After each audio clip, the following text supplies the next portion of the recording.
আজ পশ্চিমবঙ্গ বিধানসভায় উল্লেখ পর্বে স্পিকার স্যারের মাধ্যমে রাজ্যের স্বাস্থ্য পরিবার কল্যাণ দপ্তরের ভারপ্রাপ্ত মন্ত্রী মহাশয়ার দৃষ্টি আকর্ষণ করলাম।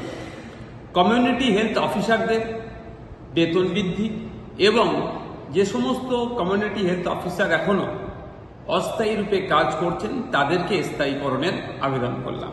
আমরা জানি আমাদের রাজ্যে এই মুহূর্তে 13,619 জন কমিউনিটি হেলথ অফিসার হিসাবে কাজ করছে, যার মধ্যে 3,577 জন এখনো অস্থায়ী রূপে কাজ করছেন।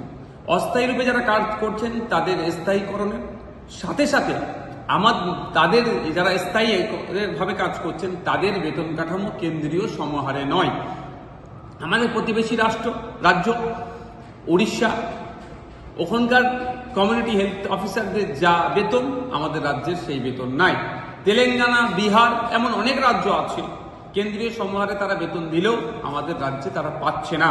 তারা এই বৈষম্যের শিকার হচ্ছে, ফলে তারা এই ধরনের বৈষম্যে না শিকার হয় এবং সাথে সাথে যারা অস্থায়ী রূপে কাজ করছেন তাদেরকে স্থায়ী যাতে করা হয় সেই মর্মে আজকে মেনশন করলাম।